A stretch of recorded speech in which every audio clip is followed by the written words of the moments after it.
Marky Worthington Podcast all day. All day. Dream by night. Don't buy me a drink. Just give me $10. Oh, dude, you look sweet. Yeah, you got a big beard, dude. Go down to the strip club with your floppy disk and turn it into a hard drive. Yeah, right. Thrown out by Big Tony. We're here to name names and make people feel more ashamed for shit that they're not proud of. Me and my best friend, Marky Worthington. Whatever it is. Hey, how you doing? Welcome to the Marky Worthington Comedy Podcast. This is episode 119. It's a callback episode to a previous show that I did with Cy Fahey. It was a bonus episode, and we released it on the 31st of January 2020, so a while back. We were meant to go into a radio show and do a guest spot on the afternoon drive. Didn't end up happening. Lesson learned. Always make sure that you double check when you're bringing a comedian along with you to do a guest spot. But we made the most out of the time because we snuck into the spare studio and recorded this bonus episode, just plug in some dates so I could still put out a show. This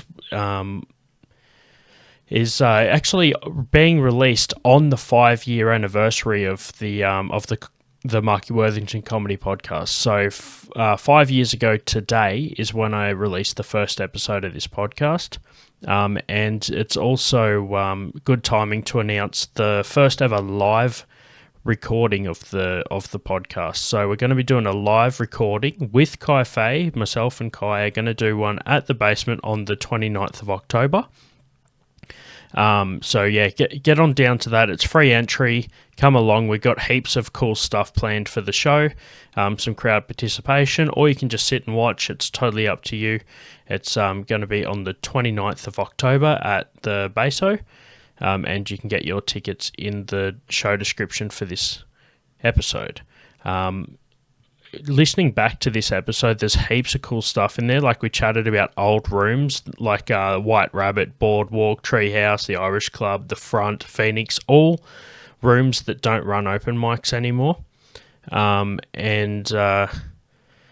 If you, so it was a really good callback episode. If you have anything you want to send through to the show, stories, information, whatever you want to do, suggestions, go onto my website, markycomedy.com, fill out the contact form on there, and I'll be able to, you'll be able to send what you want to send through. Also, make sure you rate and review the podcast.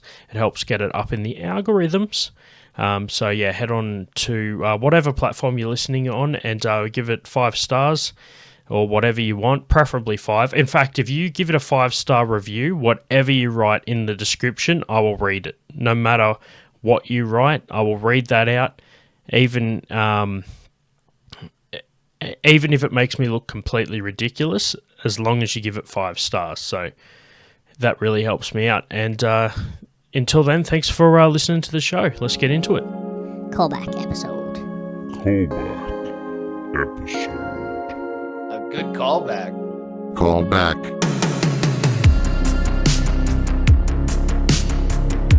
Hello and welcome to the bonus episode of the Marky Worthington Comedy Podcast.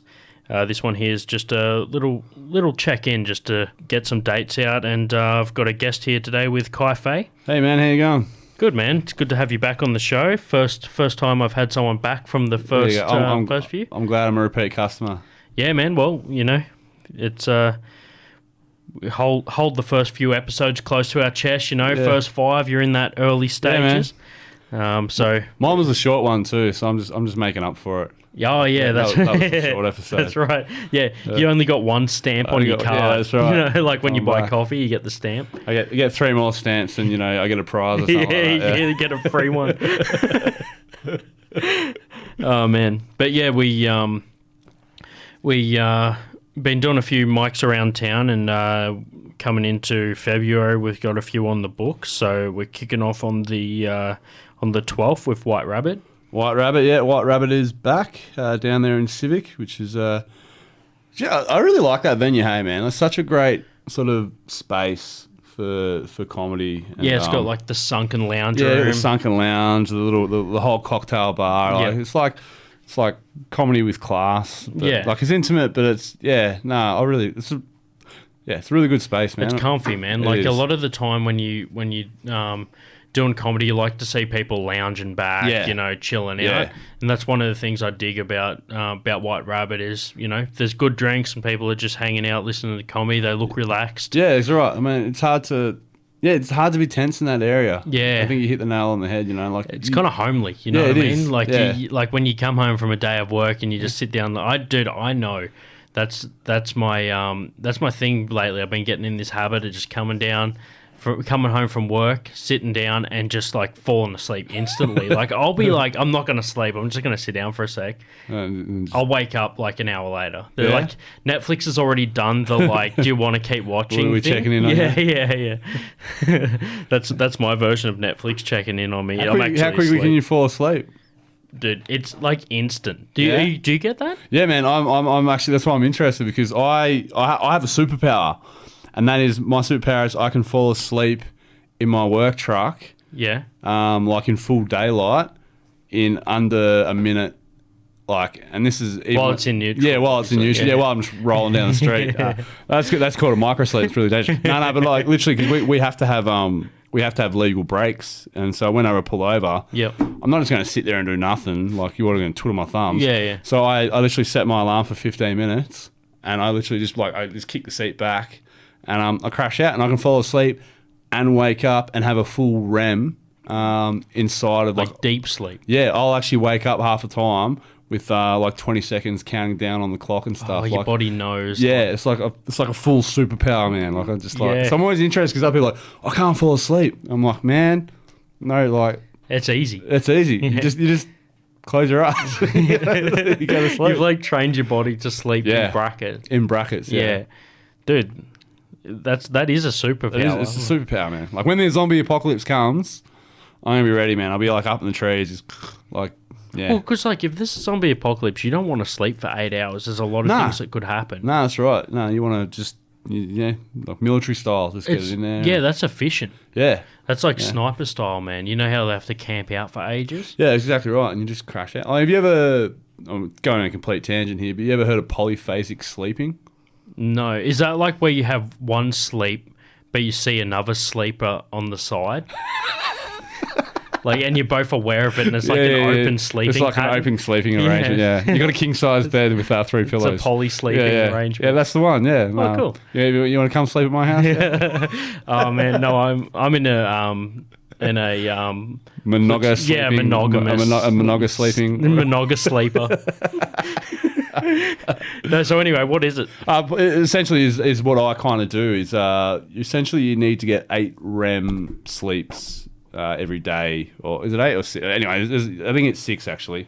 6 REMs a day, and you can actually, if you train your body the way I have, and there was a guy who did it, and he would sleep for 15 minutes every 2 hours, and that's how he lived his life for like a year, and he reckons he was the most efficient, never felt tired. And the only reason why I stopped doing it after a year is because he was sick of being awake when everyone else was asleep in the middle of the night. Yeah. Because there's no one to talk to. My whole family was asleep. And he was like pumping out books, and like he was like super efficient and like just living his best life. Yeah. But he was just like, there was just no one to talk to. Dude, that's where like when I was living in a share house for a little while, Yeah. and I was bartending at the time. It was my only job. Yeah. It was, dude, whenever I went to sleep, that was when my day started. Yeah. You know what I mean? I'd come home from work, everyone would be asleep. I'd be just, I'd be listening to podcasts, doing things on the computer, just like getting my day's work done while everyone else isn't there to like talk to me. I just don't know why he had such a good superpower and he chose not to use it. Yeah, man. You could Like he finally perfected the art of being able to do stuff in solitude. Yeah.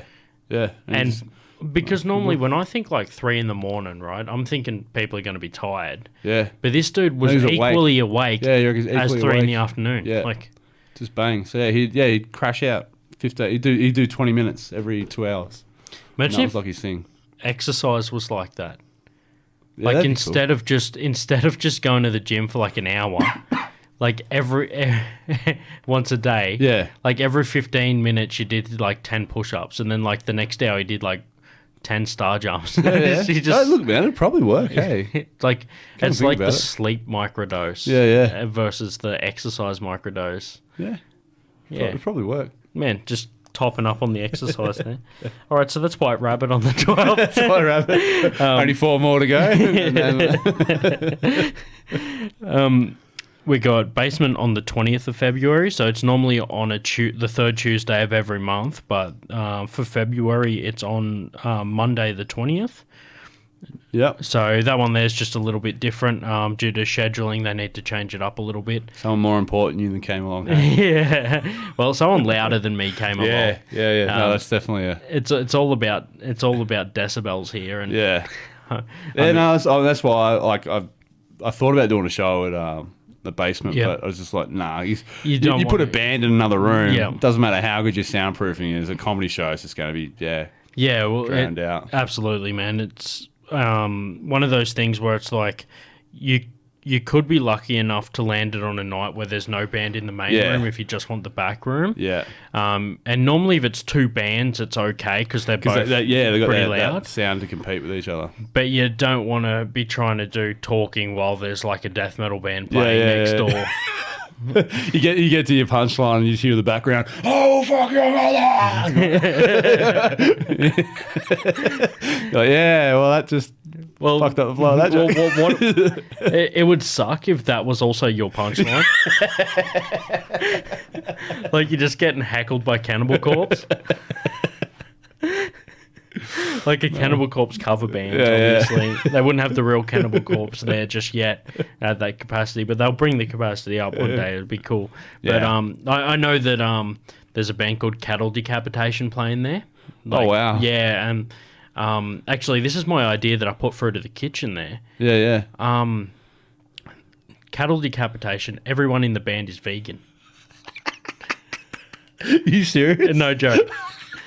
Dude, so I have an idea for a new... That is like the best and the worst thing. I know, right? Dude, and they're rad, dude. Like, there's a I bet they are, rad band with cool music and shit. I love it. But the idea was to have a vegan burger called the Cattle Free Capitation. Yeah, that's it. It's a good name. That's a good ploy. Yeah, it's got a good ring to it, man. Makes you wonder, how do they name these bands? I don't know. If you're ever going to have... There is online random name generators. Yeah. Have you ever seen any of those? No. Like, I think there's like a Wu-Tang one. There's like a Wu-Tang rap name generator. I'm pretty sure that's how Post Malone got his name. Yeah? Yeah, I think he actually just used that. Yeah, bang. I might be wrong, but that's a good story. Hey, if you had to name a death metal band, what would you name it? You've probably named one anyway. The Violent Smurfs. The Violence. No joke. Like 2008, the first band I was ever in, bro. Yeah, Violent nice. Smurfs. We Violent just, Smurfs, we that's just played Nirvana covers. I was on bass, man. I knew like I knew the basic chords for Smells Like Teen Spirit. We also did a we used to like Smurfs Like Teen Spirit. That's it. Smurfs. Yeah, we had to change the names for legality. But we about a Smurfette. Yeah, exactly.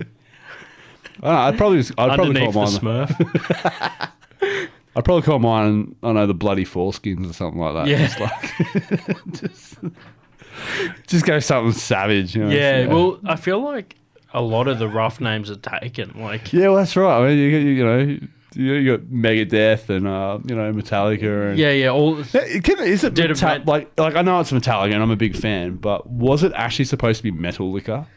Like, is that like that's whenever I read it, I'm like, I get it, and I love Metallica, but imagine if they got the artwork back and they're like, oh, well, we'll just go with that. Yeah, we'll just go with that, yeah. Yeah, like, we already paid this guy to do the art. But, dude, imagine how funny it would be if there was, like, a band that didn't know Metallica existed. Yeah. Like, just some underground metal band in, like, a remote section of the world that had...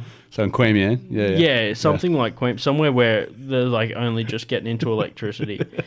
And they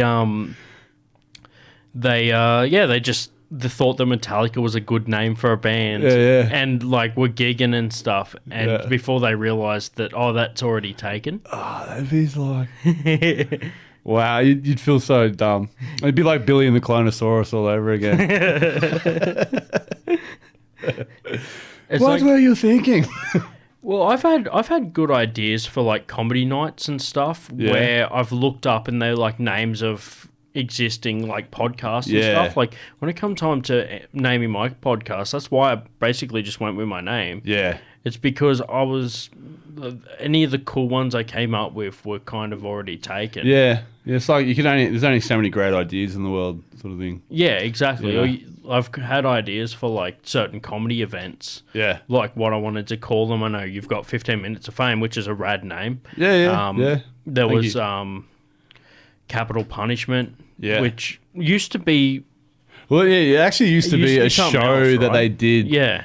Like the Canberrans used to go to Melbourne Comedy Festival and did a show there. And obviously it was called Capital Punishment because they're from the capital.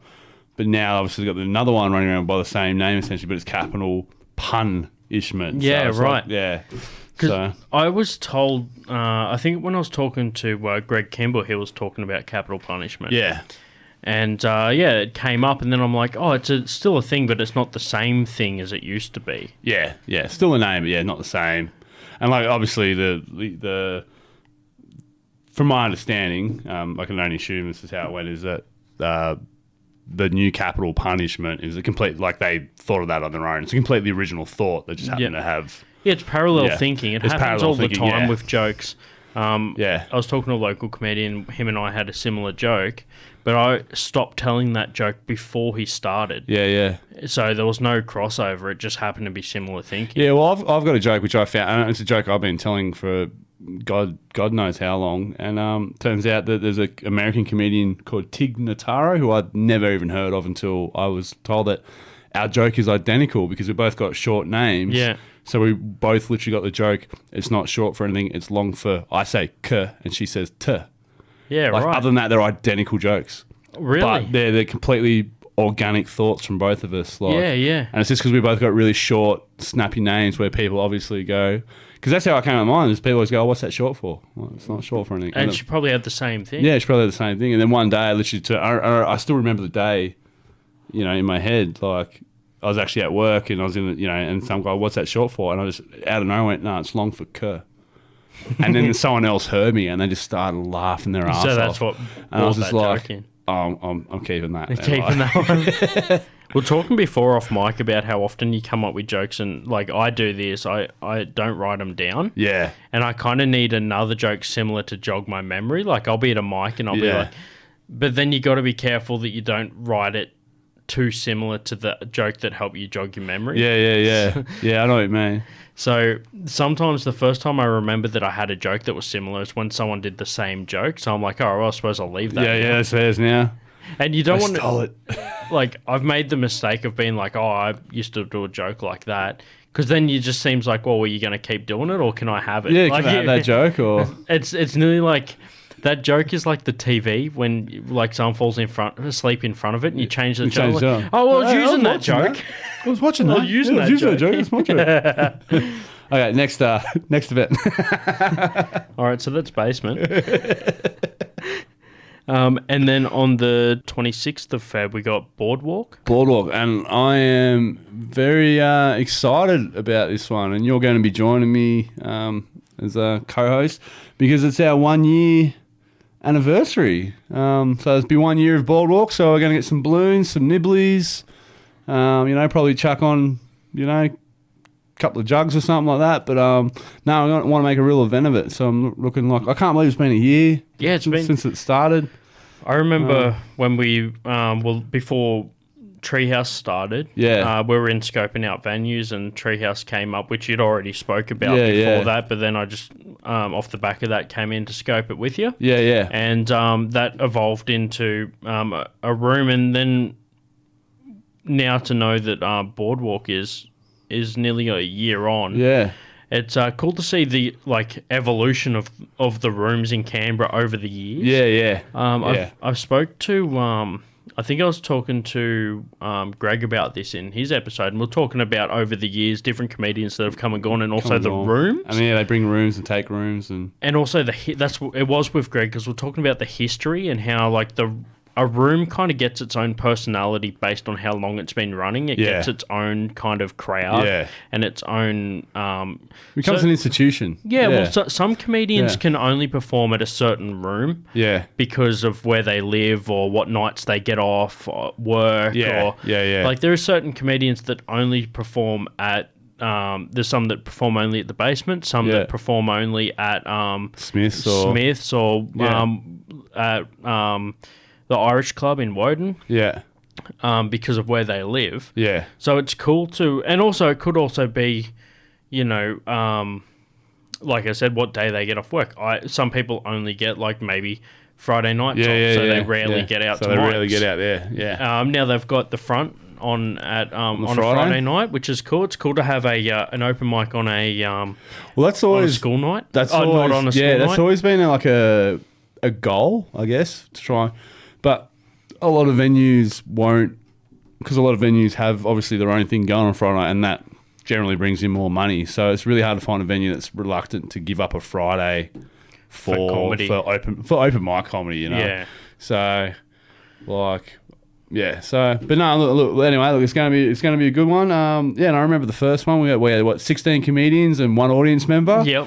And what did we have the other night? We had it felt 25. I think it was 25 punters and 10, 12 comics or something like that. So yeah, once you break the threshold of more 50-50, more 50 becomes So and it's steadily holding at that and slowly growing. We've had bigger nights, had a few smaller nights, but consistently we're getting at least 50-50 plus, you know, in the favour of audience members. So, no, it's really good. Hopefully, it'll be 1 year and hopefully we'll go another year and keep it going. Just keep it going, you know. It's such a great venue, just in general. The owner's really cool, man. The bar really nice. staff really cool. Yeah. That I think we spoke about this previously as well, like having a good owner, a good venue, people that are willing to be kind of more accommodating for comedy. Yeah. It helps out. I reckon that's the only reason why Pete lets us be there is because he gets it. For him, it's just a free show. Like, man, sometimes I've just looked over and he's laughing as much as anyone. He loves it. Absolutely loves it. I love it when I try a new bit and I see Pete or Dougie having a laugh because I'm like... Yeah, they love that as a new bit as well. Yeah, because they like even if they've heard it or if I add something. Yeah, to an existing that's bit. Say, like even I did the other night, and afterwards Dougie's like, and he literally quoted like that exact line. He goes, "That's a new line." Like even though the rest of the joke was all the same, he's like, "That's a new line." Yeah, I like it. You know, like that's sweet. So it's good for us too. You know, they can critique our work almost for us. It's like if someone hands you a fistful of change, but one of them's a foreign coin. Yeah, they just pull that one coin out, and they're just like, "Well, that's all good, but this bit I haven't seen that before." So, but so that's the boardwalk. So make sure to come down. Come down.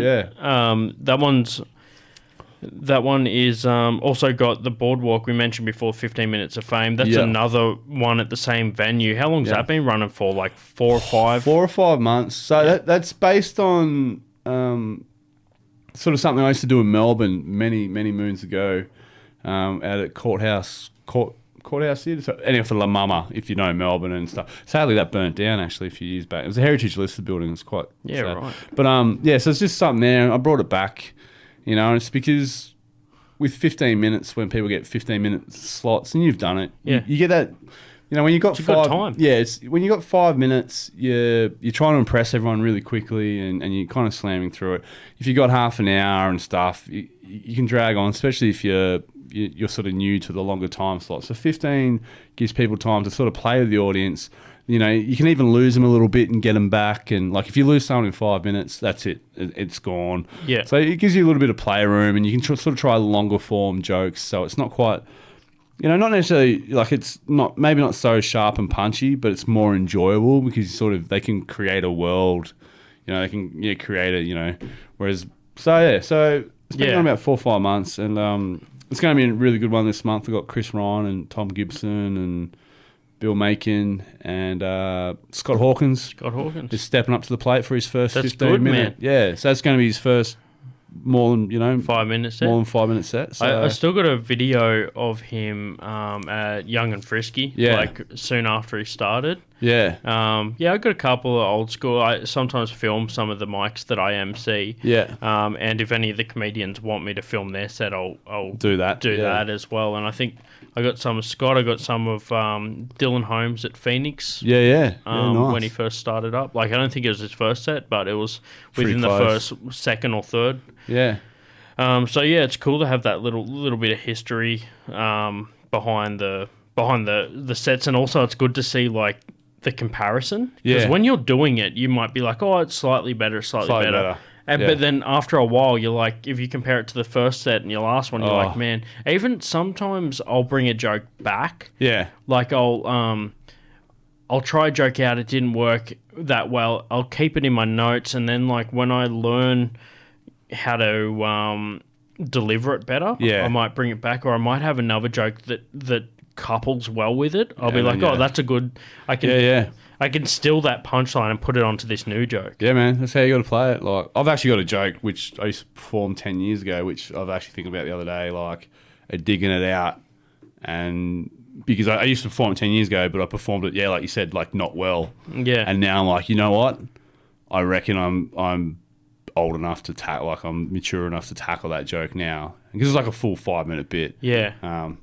And I did it once under contract, and so I had to do it. So I learnt it. I was never really truly comfortable with performing it. Yeah. And but I reckon now I can bring it back and actually make some of the tweaks, so it can be a solid bit that I'm actually happy to deliver. Yeah. So, dude, it's like I reckon it's nearly like the movie Avatar. Yeah. The script was written 10 years prior. Yeah. The technology. He's waiting for technology to catch up. To actually make it. Yeah. So they're like, oh, we got this really cool script, but technology can't. Yeah, but we don't it. have 3D cameras that can make. So we're gonna have to shelf it until they come up with a better way. And there you go. So I didn't know that. That's like, it's like the joke, man. I've got jokes that I wrote. Yeah. Before I did comedy, I wrote every thought I had down for 18 months. Wow. And I boiled that down to 5 minutes and did it on stage. Yeah. And then chucked that notebook in a filing cabinet, and then started writing new material from then on. Yeah. So I still have all those maybe, man. little premises written down. If you use time or whatever, go back and go back and realise how terrible they were. Dude, I watched a video from 2012 once, and I think it's the worst. It really is the worst. Yeah.